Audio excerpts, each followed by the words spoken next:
welcome to the podcast, Lindsey with Idaho Tipsy Trailers. Hi, thank you. How did that name come about? Because wasn't it Tilly? It was Tilly, yes. And where that came from, I don't really know. Oh. My mom and I were sitting around on the porch one day, and it was a cute name. So nobody knows who Tilly is. I always get that question. But anyways, as we grew, I kind of transitioned to Idaho Tipsy Trailers as our little fleet kind of grew. So, Love that. yeah. Congrats on being Idaho Bride's favorite bar service. Thank How does you. that make you feel? It's amazing. Thank you. No, I mean, it feels really good. It feels great to have, the support of not only clients, but our frienders and family and friends. That's So frienders. our little frienders. Yeah. We're a little community. Yeah, that's awesome. If you weren't doing wedding services or events, what do you think you'd be doing? Oh, gosh. I don't know. That's tough. I would like to say I'd still be project manager for LA Fashion Week. It was my dream job, but that means I wouldn't be in Boise. So, Yeah. I don't know. I guess I'd have to just be like maybe stay-at-home mom and not have to work. How about that? It is a nice life. Yeah, right? What is one thing your clients would say about working with you? Gosh, hopefully they would say that we're approachable, and friendly, but also professional, best of both worlds, hopefully. Yeah. What does your dream wedding look like as a vendor? Gosh, well, I mean, this is tough because I could answer it as a coordinator or I could answer it as a bar service. I'm going to answer as bar service because that's what we're talking about. I would say dream wedding would be like, I have one coming up. I think it actually is coming up. It's going to be in Driggs, Idaho. And it's like this ranch wedding in the middle of a field. They have nothing. So they're like building this incredible event from nothing.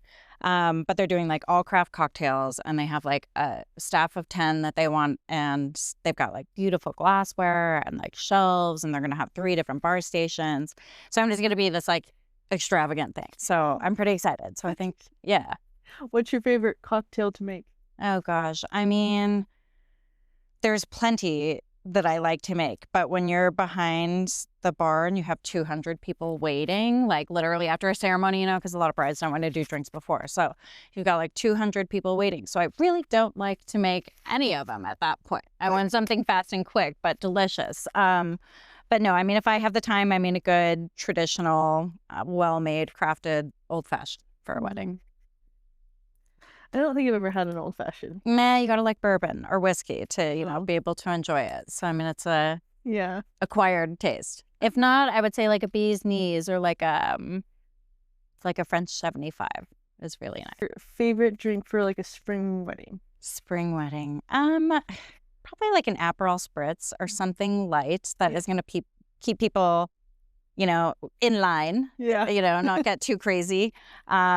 So yeah, I'd say spritz, nice and refreshing and light. Have you ever had somebody get too crazy? Absolutely. And not by our faults. I mean, we always run in as a alcohol vendor. You always run it. I would say our biggest problem is people bringing in outside alcohol. So if people are doing that, like obviously we have no idea how much people are drinking. So there have been times when, yes, there's been like rowdy, crazy things that happen because they're like boozing in the groom's room or something, So yes, we could talk for hours about the ridiculous stories. You have one that sticks out? Oh gosh. Yeah, I guess out at where was it? At Willow Grove out in Emmett, there was this kid, and I was like, I'm gonna serve him one drink. I serve him one drink, and he comes back, and he's like hammered, and I was like, okay, like obviously he's been drinking elsewhere. So I was like, sorry, man, like I can't serve you anymore. And then he comes back like 10 minutes later. He's like, what about now? And he's got his tie like tied around his head, and I'm like, obviously you're hammered. It's like 6 p.m. Oh no! And I was so hot. It was like 105. And so, anyways, he's like. I was like, you can have water. That's all you can have right now. Well, next thing I know, he's like face dunking into like the galvanized tubs of ice water, like melted ice to like cool himself off. But he dove so aggressively into it because he was so hammered that he like smashed his face. And then he's bleeding. And this is like, he was either the best man or he was one of the groomsmen.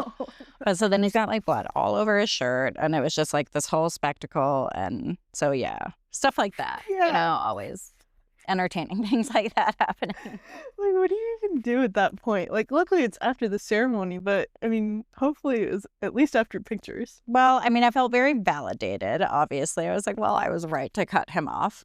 And I think at that point, family and friends kind of picked up the pieces and made me, supported me in my decision making and getting him out of there and cleaned up. But yeah.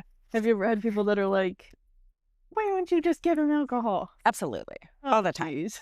People, I don't know what it is. Like, people have this mentality that just because we're mobile, that it's completely different than walking into a bar, like downtown.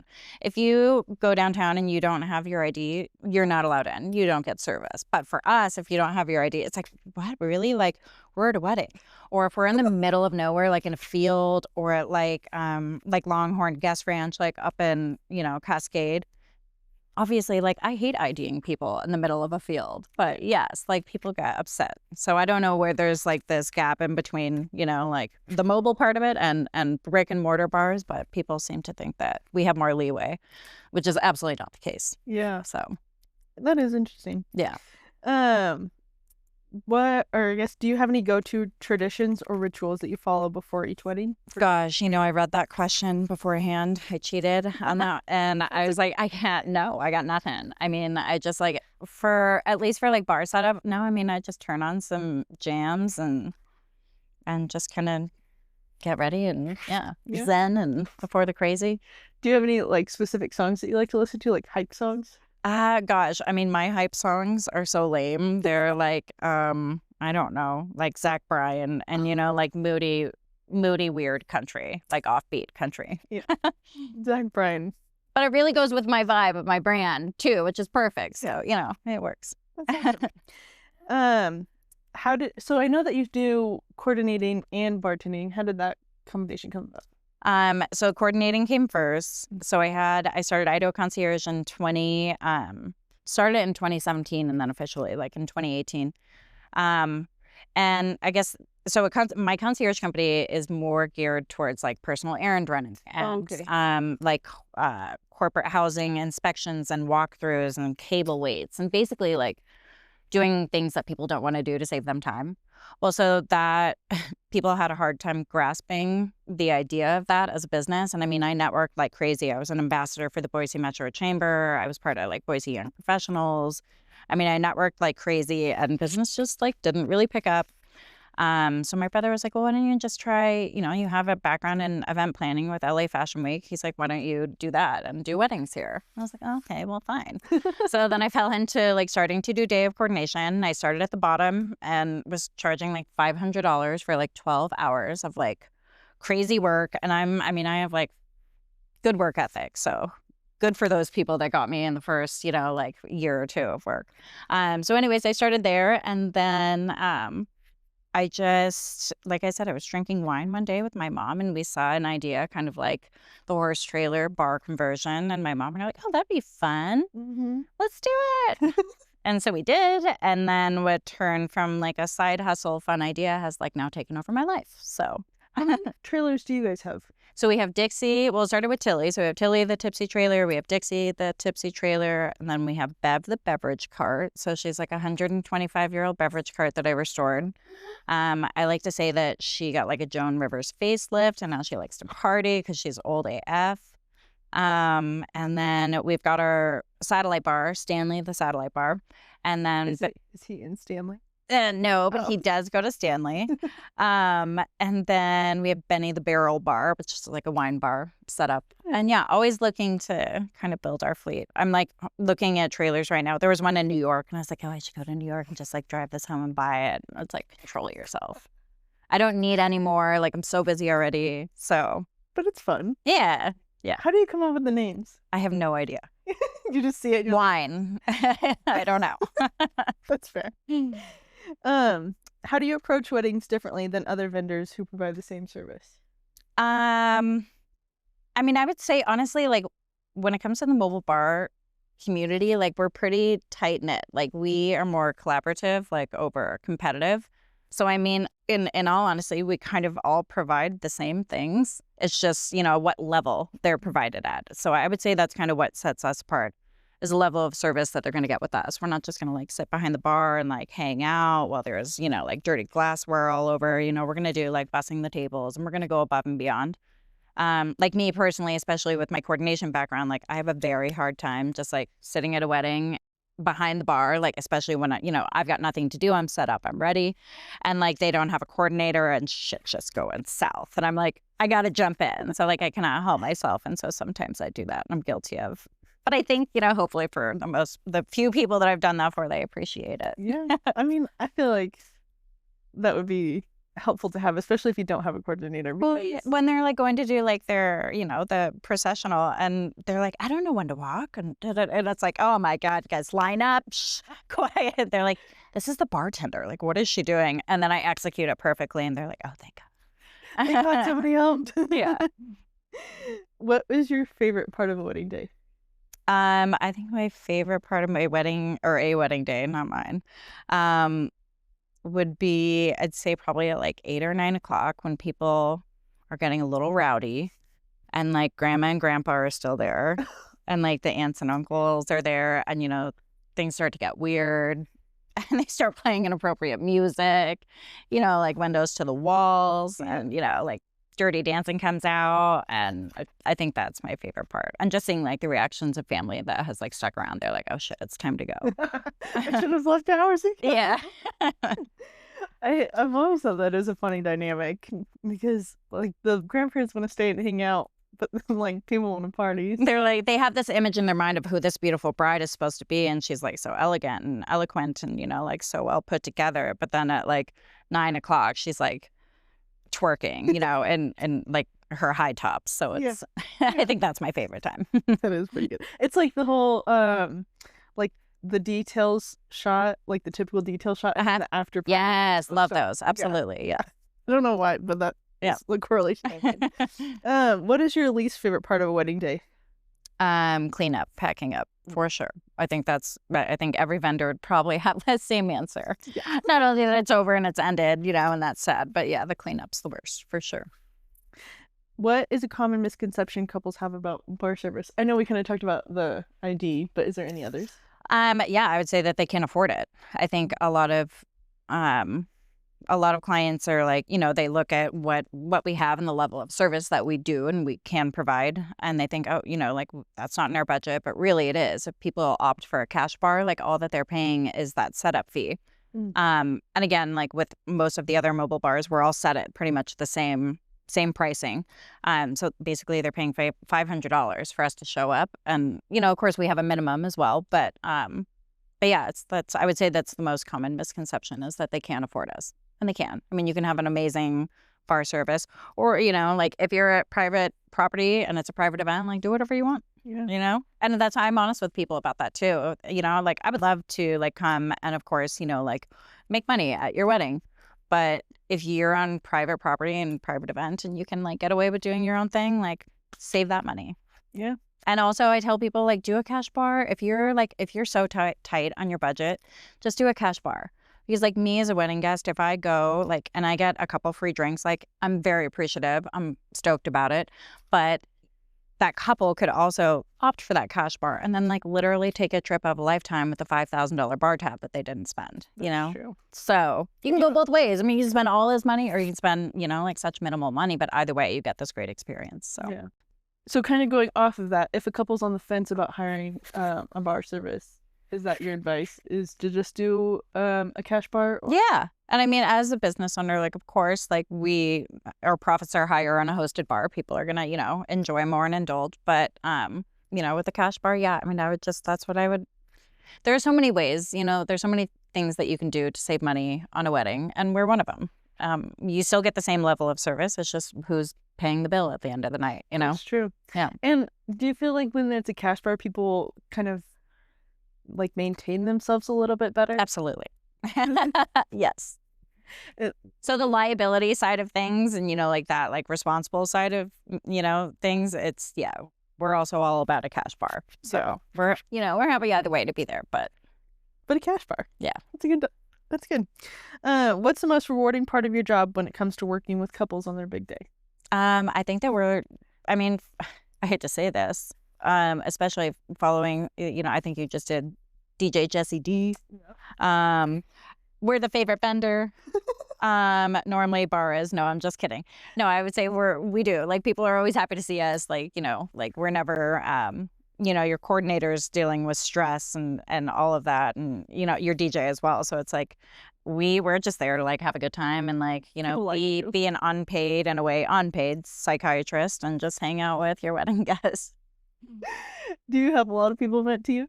Oh, absolutely. Yeah. I mean, the conversations we get into, like when we're slower and I'd say that's like one of my favorite parts is like just getting to like talk to the most random people, and just getting to connect with people and people are always happy at weddings. So that's true. Yeah. Except for like right before, there's like a lot of stress, but it's so for sure through ceremony. Once you get through the ceremony, which I always think is so funny about weddings, like you plan for all this time for like, 2 years or whatever. And you spend all this money, and really your wedding is like 15 minutes long. And the rest is just a party. Which is the best part. Absolutely. What would you say the most fulfilling thing about being a vendor in the industry is?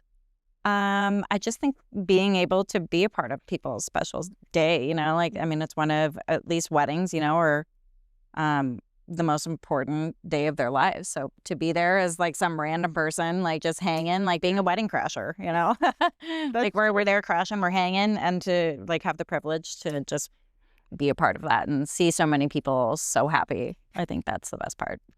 How do you feel the Idaho wedding industry is as far as vendors? Do you feel like it's more community-based or more competition-based as a whole?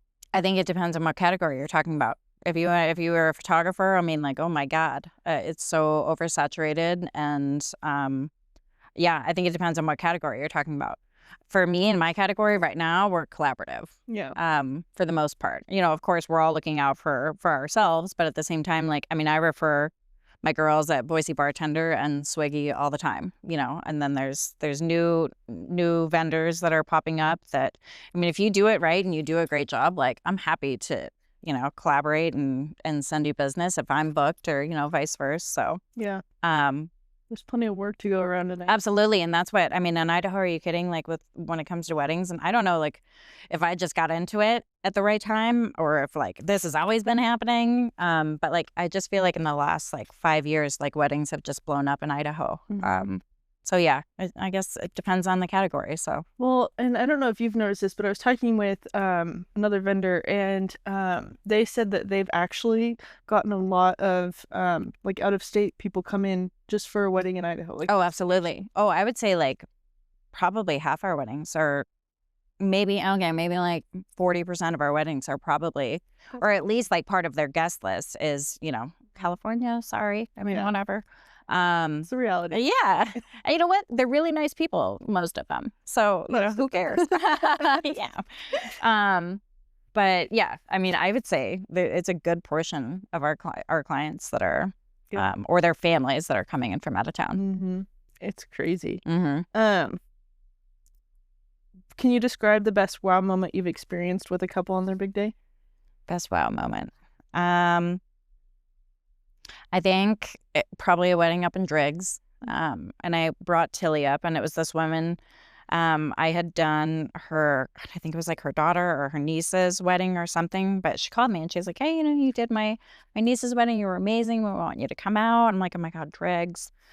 But then I was like, okay, that's amazing. So I actually made like a little family trip out of it with my mom and my neighbor and my kids to go to Yellowstone. But I think I had Tilly set up, and I had like the Tetons in the background, and it was kind of like the wedding I'm describing in Driggs, but before, where they just had this beautiful setup and a tent, and it was just really cool to like sit there with such an incredible like picturesque background and see my cute little trailer and just. Did you get a picture? I did, yeah, and Okay. it's amazing, like these amazing photos, yeah. You'll have to show me. Yeah. How do you personalize your service to match the unique vibe or theme of each couple's wedding?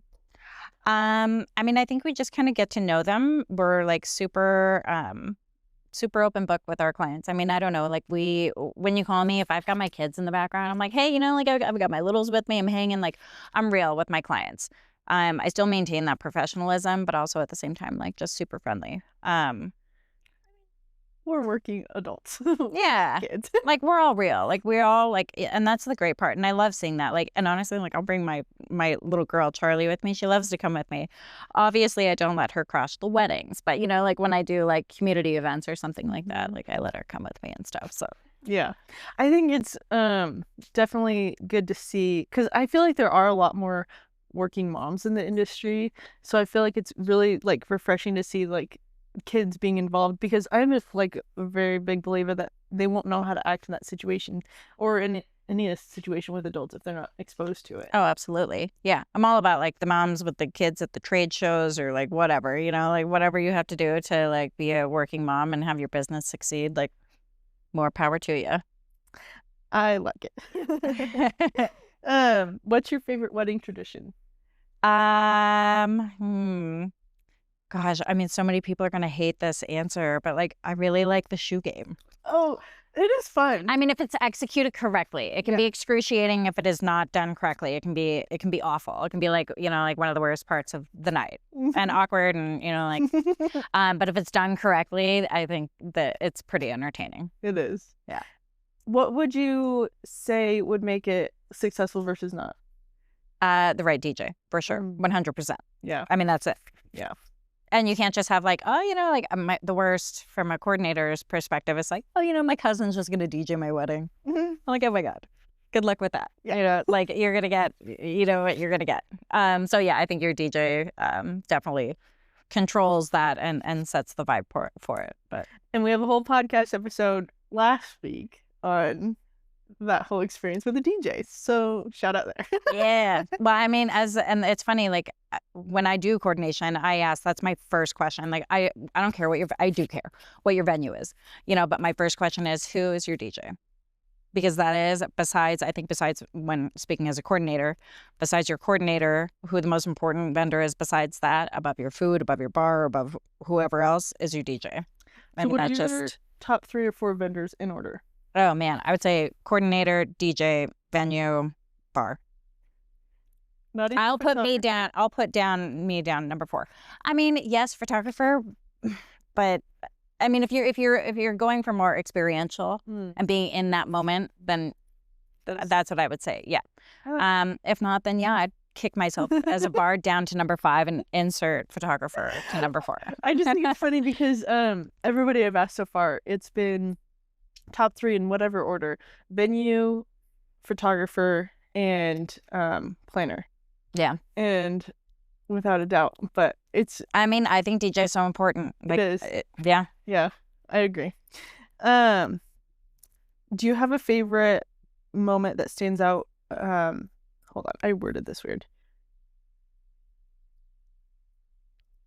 Do you have a moment that you loved witnessing that stands out in your mind? In a wedding. Gosh, I mean, I wish I could say yes, but I got nothing right now. That's fine. We'll just cut okay. What's the most rewarding feedback you've received from a couple after their wedding? I think this goes back to that wedding I was talking about in the Tetons. And like I said, I had previously done like her niece's wedding or something. So this was the second family member's wedding. And again, I did it myself. It was just me bartending. And so she contacted me like a week later and was like, you know, you were so amazing again. Like, we just like loved having you. Like, you're a part of our events now. Like, we can't even dream of having an event if Lindsey isn't there. And I was just like so touched by that. But she was like, yeah, my daughter's getting married and I don't know, like Britain or somewhere. And she's like, we're going to fly you out. Like, she's like, I don't care what we need to do. If you're just there pouring the drink, she's like, we have to have you there. And I'm like, oh my God, like, that's amazing. But I'm like, part of these people's like lives for every big moment that they have, they think of me, which is like, you know, complete strangers, but also, I don't know, kind of connected for life. Yeah, that is exciting. Yeah. Has she gotten married or engaged? Not yet, no. Oh. That's so exciting, though. I know. I'm like, cool. I was like, yeah, fly me to wherever. I will do whatever and take a vacation and hang with you and your family. Absolutely. Right. That's so fun. What is one of the most challenging wedding day situations you've handled?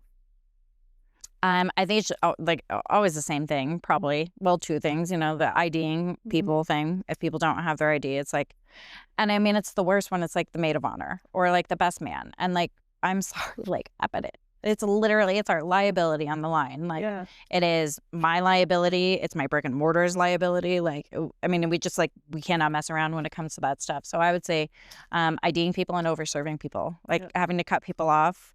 You know, like, it's a wedding and they want to have a good time and they want to, like, indulge and have drinks, which is fine, you know, but, like, there's a certain level. And once those people reach that level and, you know, like, Aunt Linda's been, you know, giving a speech for 25 minutes and, like, she's hammered and then she comes to the bar and it's like, you know, and she's, like, one of the VIPs. And, of course, people get upset. And, I mean, so I'd say that's, like, that's the worst. But for those who don't know, can you explain the brick and mortar part of things? Yeah, so basically, so this is the hardest part so there are no mobile bars technically. There are no mobile bar laws in Idaho right now. Idaho Code 23, you know, pertains to all of the alcohol service and everything in Idaho, selling, serving, dispensing. And then every county and everyone is different, like, depending on your municipality and what their local laws are. It's such a gray area. We actually just did a mobile bar training like 2 weeks ago with Boise bartenders. And then we had Heidi. ISP? Yeah, with ISP. And then we had Heidi and Jonathan from Ira and Lucy. And then Angie and Marshall from White Barn. But I mean, like, just trying to educate people with everything. So with the brick and mortar, like, essentially we are an extension of the brick and mortar. So we're an extension of the Tower Grill, which is amazing. Shameless plug. Like, go check it out. Is that? It's at the Nampa Airport. That's what I was saying. So it's on the second floor, but it's really cool. You can go, like, have amazing breakfast or lunch, dinner some days, and just watch the planes take off and stuff. But yeah, it's complicated and there's a lot more to it than that. But I think a lot of people don't understand that or don't know about it. Well, no, and that's why, like, oh my gosh, there's a mobile bar that's popping up literally like every month probably right now in the Valley. And then that's why we're getting phone calls. I swear, every summer we're getting phone calls because they started tightening down in 2023.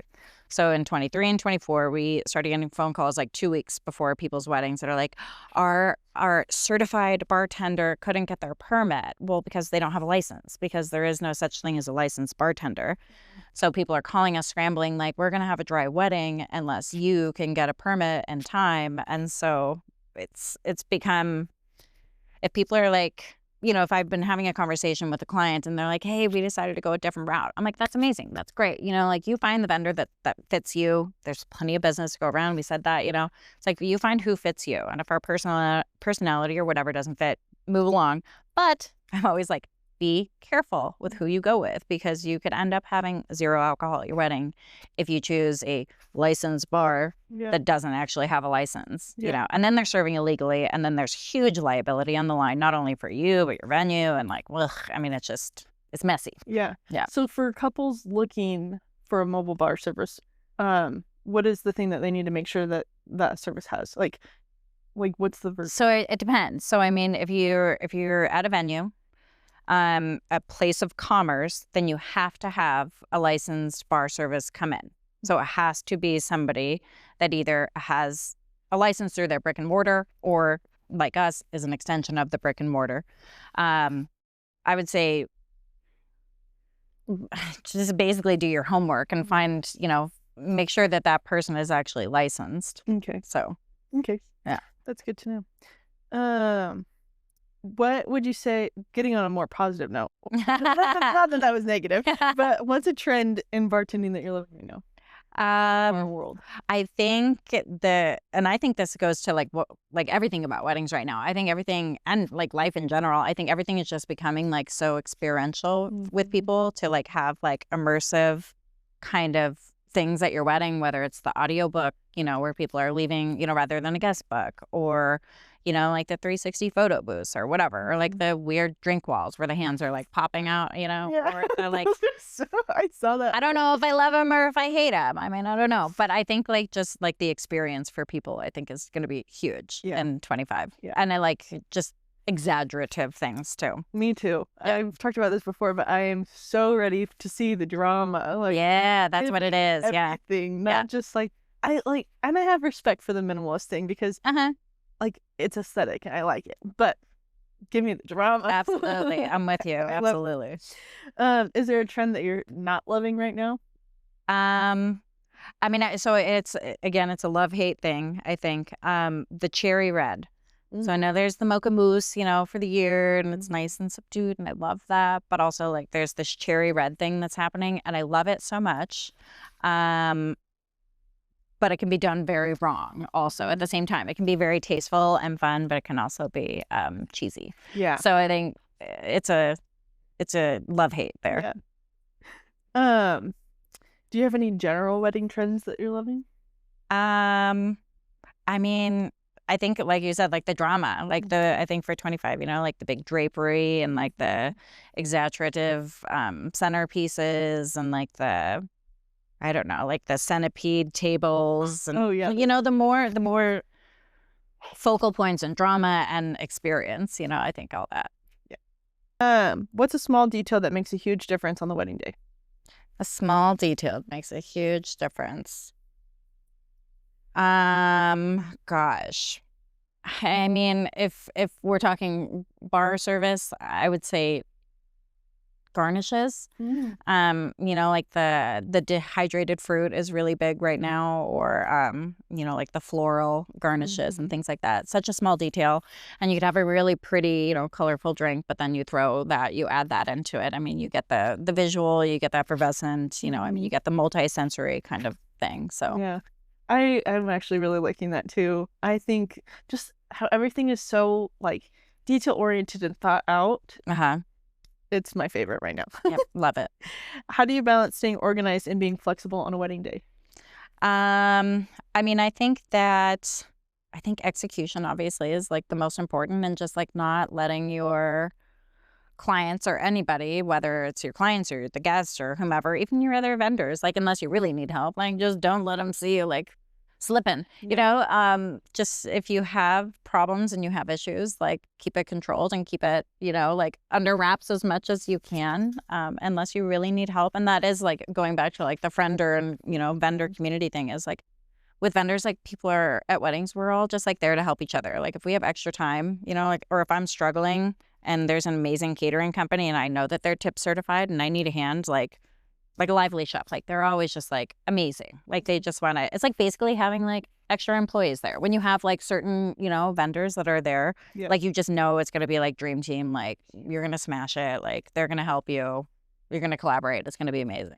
Do you have dream team vendors? Like I do. And you know what? I thought about this and like I want to plug people and I do, but I also don't, like, I don't know. Jesse did it, so go ahead. I mean, I love the Rustic Daisy. I mean, they're brand new. Cody's amazing.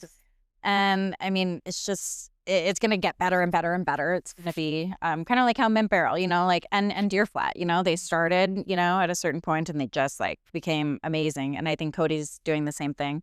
So as a venue, yes, I love DJ Jesse D. I love Eric Rhodes. I love working with Soundwave. Some of our planners we love. I love Amy White. We love Shelby Donald. I just had Amy this week. Oh, did you? Yeah, love her. I don't know. I mean, everyone's amazing. It's tough to say, but those are a few of our favorites. Those are good choices. Can you share a behind the scenes moment that only those in the industry would get? Oh God, absolutely. Yes. And it was this wedding up in Sun Valley, like total mom moment. This is wedding up in Sun Valley. So of course, like my littles are at home and I think my baby was like, I don't know, like 3 or 4 months at the time. And it was this like very, very high end, huge budget wedding. And I was doing the coordination and the bar service for it. So me and my team were there and they had dinner and it was filet mignon, so I was like stoked for this delicious dinner. Yeah. But also like I needed a pump at the same time because I was nursing. So like we're like, they've got the vendor table all set up and all the vendors are down there eating. And it was a big team, like ton of people for this wedding. And I walked down there and I was like, I do not have time to sit anywhere else. I have to eat and I have to pump. So I'm like literally walking around with like tubes hanging out of my shirt, like slamming my filet mignon. And like people are like, whatever, like they got it. They didn't care. Yeah. They're like, do you, girl, whatever you got to do. So that's good. Yeah. Thanks for the understanding on that one, vendors who was there. Oh, I don't miss pumping. Yeah. On a different note, I stopped as soon as Again, shout out to the moms, you know, who get this. I know, sorry, tangent. As soon as I stopped working, I stopped pumping, and I was like, thank God. Yeah, it was tough. If you could give every couple one piece of advice before their big day, what would it be? Just be in the moment. Don't worry. Don't sweat the small details. Like, things are going to go wrong. And if you have an amazing coordinator or amazing, vendor team, like, they're going to pick up the pieces and hopefully you won't even know. But if you do notice, just don't sweat it. There's nothing that you can do. Like, just be present because like most weddings are 4 to 10, So they're literally, you've got 6 hours. You're going to blink and it's going to be over. So like, just like revel in like every second that you can. Yeah, I agree. What's something that often gets overlooked in the wedding planning phase but makes a huge difference when done right?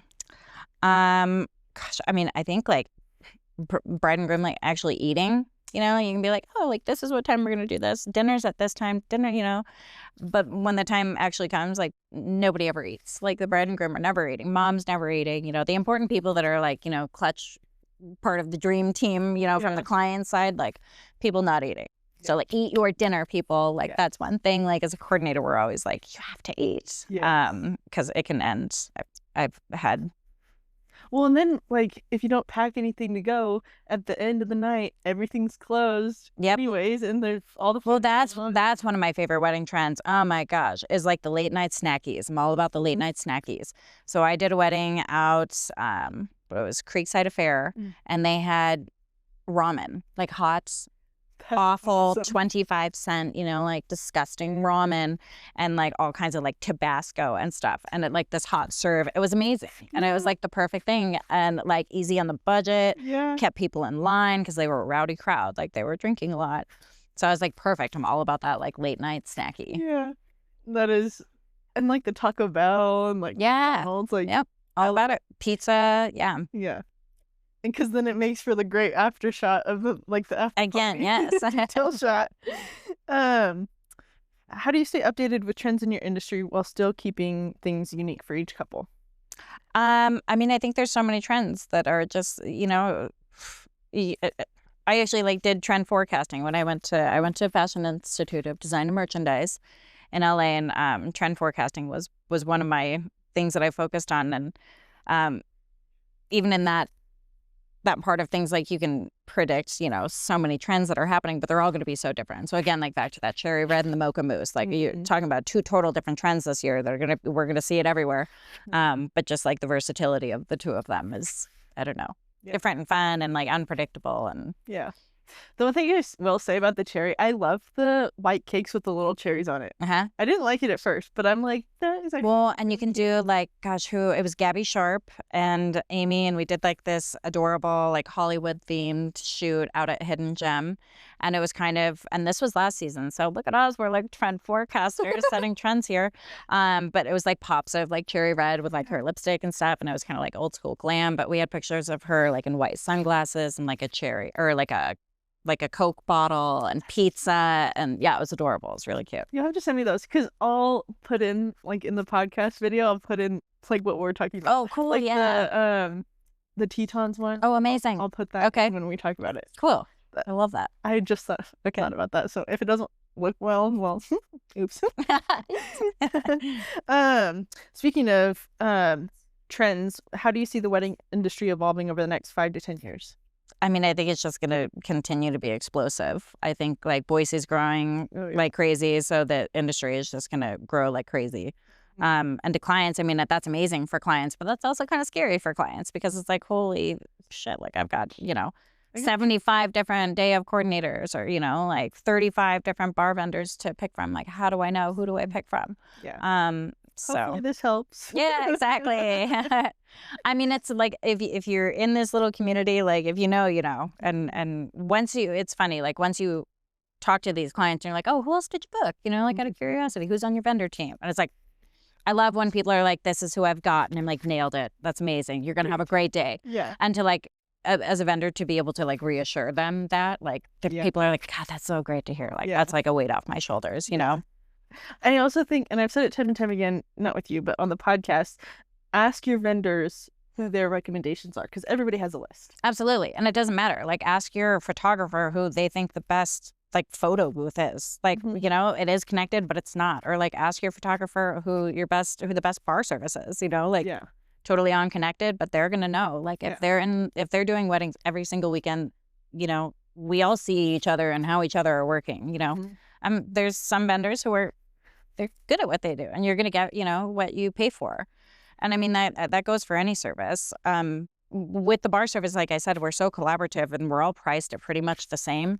And I think coordination is kind of like that as well. And maybe not photographers. You get a huge range with photographers, and venues, I guess, is another great example. Like you can get away with paying a very minimal amount, or, you know, you're going to get what you pay for with a lot of these vendors. So like, I know a lot of times like there's sticker shock, but it also comes with the value if you do your research. What would you say a good price range for bar service is? So that way they kind of know, like, if they're under it, what they can expect, like, the lesser quality to be or above. Sure.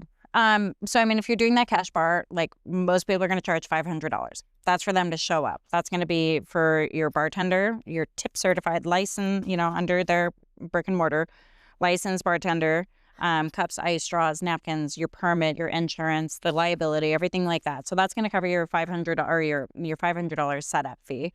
And then from there, it depends. So if you're doing a hosted tab, basically the way that we break it down, we don't operate on a package pricing, and a lot of our competitors do. And people are like, oh, that seems so much easier. I had to pay $20 per person, easy, done. Yeah.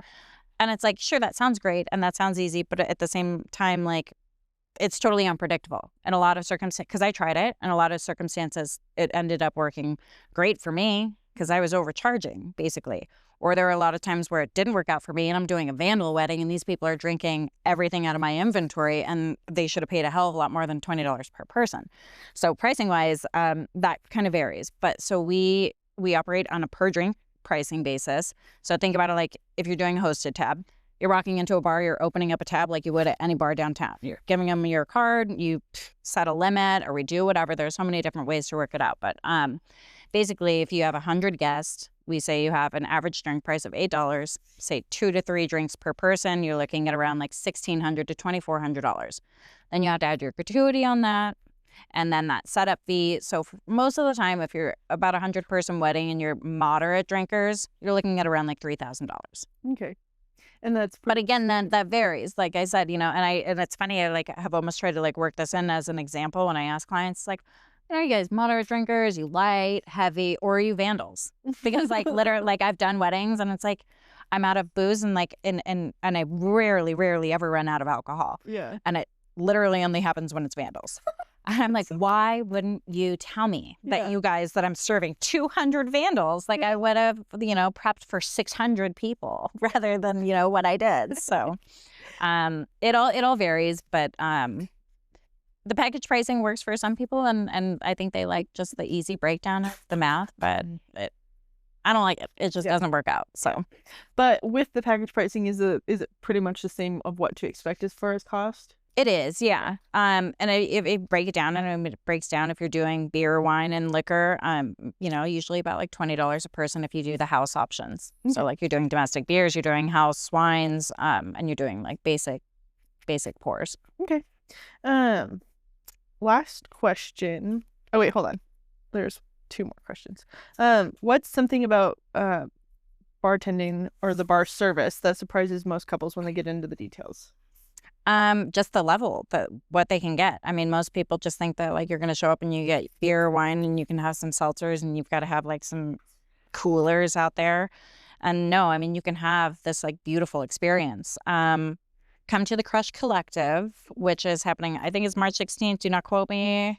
What they know. What's the date? Okay. March 16th. Yeah. So like we're collaborating. We're doing booth buddies with Flutter Bar Rentals. Mm. And so they're bringing like one of their beautiful bars with like these beautiful like pedestals on the side, and then like this like incredible back shelving. So like you can have this like incredible, beautiful experience rather than just having a table with a black linen thrown up and, you know, like some drinks out there and whatever. If that's your vibe and you're having like a backyard wedding and that's what you want, like you want us to like bring a table and a linen, like, and we can wear overalls and a t-shirt, like, and a cowgirl hat, like, heck yeah, we're going to come and we're going to have a great time. Yeah. If you want us to come out and have, you know, something like this flutter bar rental, you know, and have us, you know, in black tie, like, you know, we can do that. It depends on what level your event is at and what your vibe is. And do you think because it's mobile, people expect like more casual? I think people expect less. Yeah. And it definitely, I mean, it has its restrictions, but it doesn't mean, you know, just because of transportation and storage and your space. But it doesn't mean that you can't have this like beautiful experience, like multi-sensory, you know, like not only just like visually, but like, you know, like when you walk up to the bar, you hear, you know, music playing in the background, like it smells good. It smells like mint. It smells like fresh herbs or citrus or whatever, you know, like it can be this great experience. Last question. What is one piece of advice you'd give to couples just starting their wedding planning journey? Oh gosh, I mean, start early. People are always blown away when they're like, I mean, you're probably not booking into 26 yet. I'm like, yeah. Like we're like halfway booked in 26. So like start early. Yeah. Yeah, I mean, I would just say like the earlier the better and enjoy it. Like don't let planning be stressful. And once you do get that dream team, like it should be like a weight off your shoulders. And, you know, I mean, it should be a great day. Like it should be a day to like not have a worry in the world and just enjoy. Yeah. Well, and another really important thing, like you picked your vendors, trust them. Absolutely. And you know, and for the most, like if you feel that connection, that personality connection with those people, like they're going to follow through. They're going to, you know, they're going to impress you. There are very, very, very few vendors in this valley that disappoint people. And if you do, like, I'm sure people know exactly what scenario that I'm talking about right now. Like people are going to, unfortunately, like put you on blast and like, it's not going to go good. And, you know, like, so we're all very supportive of each other, but like, these are people's like most important days, like we talked about, like, so you cannot let them down. Yeah. You know? So. Sure. Well, thank you so much for being on the podcast. Thank you. Thank you for having me. And congratulations to you and everything that you're doing. It's amazing. And like round of applause to you. Really. I mean, it's awesome. It's been a lot more than I ever expected, but it's been fun. It's amazing. Thanks.